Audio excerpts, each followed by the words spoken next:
Hi friends, ಇಲ್ಲಿ ನಾವು chicken ಮಸಾಲೆ ಹೇಗೆ ಮಾಡೋದಂತ ನೋಡೋಣ.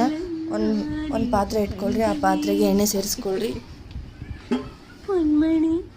ಆ ಎಣ್ಣೆ ಹೀಟ್ ಆದ ನಂತರ ಅದಕ್ಕೆ ನಾನು ಇಲ್ಲಿ 500 ಗ್ರಾಮ್ ಚಿಕನ್ ತೊಗೊಂಡಿದ್ದೀನಿ. ಅದನ್ನು ಚೆನ್ನಾಗಿ ತೊಳ್ಕೊಳ್ರಿ.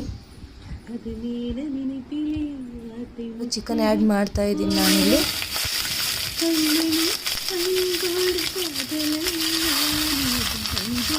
ಇದು ಬೇಗ ಆಗುತ್ತೆ ಚಿಕನ್ ಮಸಾಲ.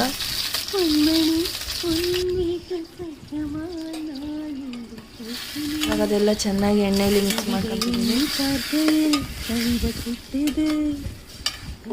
ಇವಾಗ ಒಂದು 5 ಮಿನಿಟ್ಸ್ ಮುಚ್ಚಿ ಸ್ವಲ್ಪ ಕುದಿಯಾಗಿ ಬಿಡೋಣ. ಇದಕ್ಕೆ ನಾನಿಲ್ಲಿ ಸಣ್ಣ ಮೆಂತ್ಯಪಲ್ಲೆ ಆ್ಯಡ್ ಮಾಡಿದ್ದೀನಿ. ಇವಾಗ ಇದಕ್ಕೆ ಜಿಂಜರ್ ಗಾರ್ಲಿಕ್ ಪೇಸ್ಟ್ ಆ್ಯಡ್ ಮಾಡೀನಿ. ಚಿಟಿಗೆ ಅರಶಿನ, ನಾನು ಇಲ್ಲಿ 1 ಸ್ಪೂನ್ ಖಾರ ಆ್ಯಡ್ ಮಾಡೀನಿ. ಅದನ್ನು ಸ್ವಲ್ಪ ಮಿಕ್ಸ್ ಮಾಡ್ಕೊಂಡಿದ್ದೀನಿ.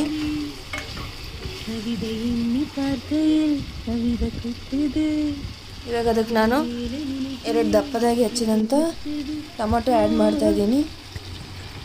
ಇವಾಗ ಉಪ್ಪು ಹಾಕ್ಕೊತಿದ್ದೀನಿ ನಾನಿಲ್ಲಿ. ಟೊಮೊಟೊ ಬೇಗ ಕುದಿಯುತ್ತೆ. ರುಚಿಗೆ ತಕ್ಕಷ್ಟು ಉಪ್ಪು ಹಾಕ್ಕೊಂಡಿದ್ದೀನಿ ನಾನಿಲ್ಲಿ. ಇವಾಗ ಇದಕ್ಕೆ ಚಿಕನ್ ಮಸಾಲ ಆ್ಯಡ್ ಮಾಡ್ಕೊಳ್ರಿ. ಇದಕ್ಕೆ ನಾನು ಒಂದು ಸಣ್ಣ ಒಣ ಕೊಬ್ಬರಿನ ಪೇಸ್ಟ್ ಮಾಡಿ ಇಟ್ಕೊಂಡಿದ್ದೆ, ಅದನ್ನ ಆ್ಯಡ್ ಮಾಡ್ಕೊತಿದ್ದೀನಿ. ಅದನ್ನೆಲ್ಲ ಚೆನ್ನಾಗಿ ಮಿಕ್ಸ್ ಮಾಡಿರಿ, ಕಲಿಸಿ. ಸ್ವಲ್ಪ ಹೊತ್ತು ಬಿಟ್ಟು ಮೇಲೆ ಎಲ್ಲ ಎಣ್ಣೆ ತೇಲಿರುತ್ತೆ. ಎಣ್ಣೆ ತೇಲಿದ್ರೆ ಮಸಾಲೆ ಚೆನ್ನಾಗಿ ಹಿಡ್ಕೊಂಡಿದೆ ಅಂತ ಅರ್ಥ. ಅದಕ್ಕೆ ಇವಾಗ ಮೇಲೆ ಕೊತ್ತಂಬರಿ ಸೊಪ್ಪು ಸೇರಿಸಿ ಇವಾಗ ತಿನ್ನಕ್ಕೆ ರೆಡಿ ಆಗಿದೆ. Thank you for watching friends.